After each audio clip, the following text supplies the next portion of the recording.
As far as things that you really, really want to bring that we made sure that we brought, and other people have told us you can't live without it on these cruises. There are some things that you definitely want to do. Number one, of course, is going to be actually a surge protector. It's one of those plugs that you plug in that has 5 or 6 different slots on it to plug other things in. Because in just about every room, unless you're in one of the large suites, you get one outlet. 2.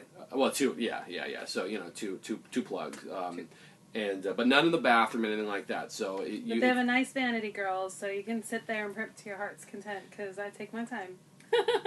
Yes. My glass of wine, and I sit there with my music on, and I take a nap, and yeah.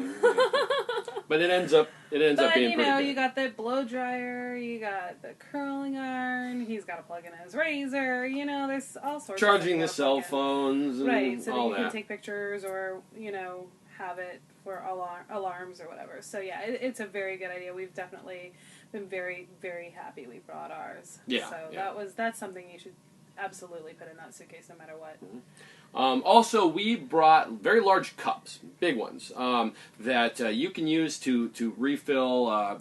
We actually, more than anything, we refill them with ice and water, because it gets hot and you want to drink a lot of water. Rehydrate. Yeah, rehydrate if you've been for many reasons.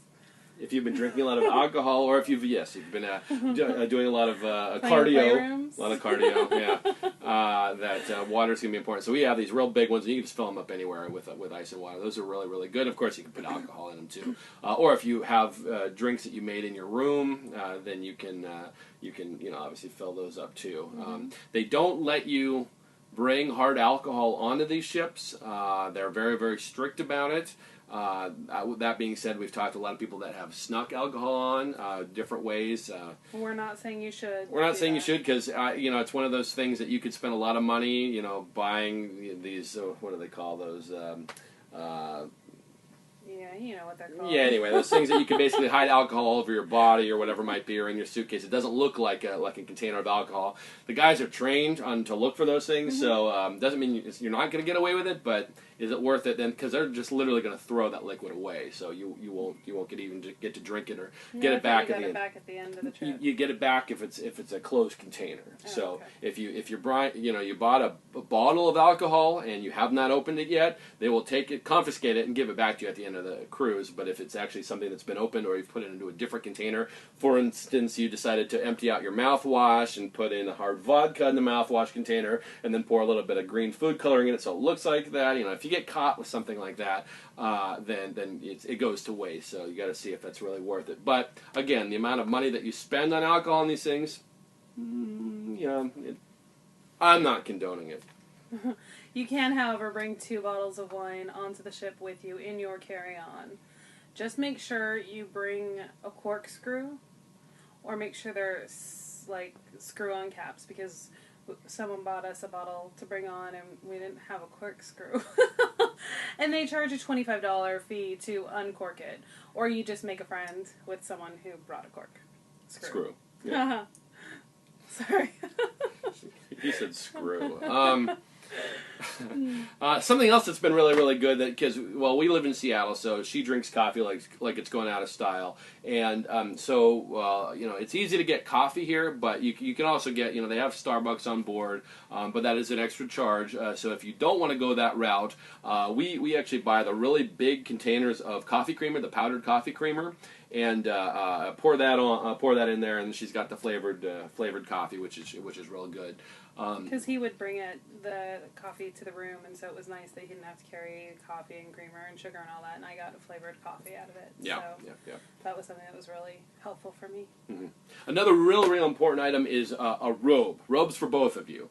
So the playrooms, okay, so you have these playrooms, and they have certain rules as far as nudity is concerned on the ship. A lot of it is based towards the fact that the employees of the ship don't necessarily want to see naked people. They might want to, but the owners of the cruise line don't necessarily want the employees to see that. So they're very strict as far as specific areas where you can be nude or topless. The pool decks are fine. Obviously, the play areas are going to be fine. Certain hallways are going to be all right, but just no walking. Elevators. You can't just walk around. Yeah, exactly. So with that. Restaurants. Yes, yeah. So with that, robes are a really, really good idea. They have them here available for sale. They're like $50. So you if have you to forget it, at least you can grab one. Mm-hmm. But it's a good idea to pack a really light, thin robe, just so that you have to wander around, get down to the playroom. Plus, one thing about having the robe in the playroom is it makes it much easier to find everything you brought. If all you bring is a robe as opposed to panties, bra, skirt, pants, shoes, socks, shoes. you know, all that stuff that you end up taking off, it is a little bit easier if you just have the robe. Yeah. Or if you make it to the playroom, like when it's about to close, and you're like, hurry, quick, get naked. It's much faster. Like what happened to us yesterday. Yeah. So The loudspeaker, you have 15 minutes. It's real hot. Yeah. Yeah. Well, you had a sexy voice. You Anyways, worked faster robes, that bring way. robes. Yeah, bring robes. Robes are a good idea. Also, your key that you have for your room is also, it's called a C-Pass. It's also used for everything on board as far as money is concerned. So if you want to buy drinks, you want to buy pictures, you want to play at the casino, anything like that, you hand them your card. And so a lot of times if you're naked by the pool or you're out and about or you're in your robe, you don't have a pocket. What's a good idea are the lanyards that you wear that have like a clear pocket on them that you can just put your card, and you can put condoms in there as well. And your business cards or your contact cards, and just you can carry those around. If you don't want to, you can also, or if you want to, you can have them stamped at the casino too. They'll put a little hole in it, and you can attach that way. So lanyards are a good idea. And actually, like I said, contact cards. If you don't have those, get some made. They're a good idea.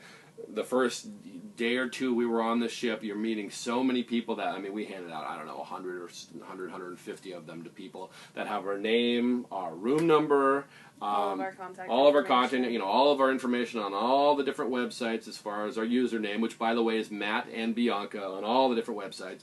And that's really, and of course, more important than anything is a picture of us. Yes. You meet so many people and you forget names and faces, and this is just one more way for you to, put it into your brain, that name to that face. A lot of things also that we put on our doors, we put pictures of us on our doors, on our door with the magnets, so that people walking by can be like, oh, there's Matt and Bianca's room. Like, they didn't know our room, or they didn't have the card yet, or whatever. So we had cards and our name on our door, also a dry erase board so that we could tell people where we were, and they could leave a message for us as well.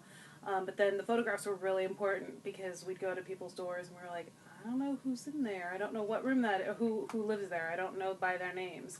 So it was nice to have the pictures to go, oh, that's who they were. Okay, yeah. Yeah. Because someone will hand you a card, and then that'll be in a big pile of cards, and you just after an hour you have no idea who that is. So, or even after you go home and you're looking at the card and go, I don't know who that is. You're hoping you have some sort of picture to go with the names or the screen name or the room number, that type of thing. Yeah. So definitely think about decorating your door when you get here, at least with some photographs of yourself. And of course, condoms and lube are always a good idea. Well, they are a good idea.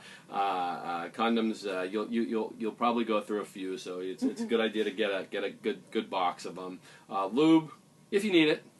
She doesn't. Yeah. Moving on. Moving on. So yeah, those are the important things that you want to bring on the cruise.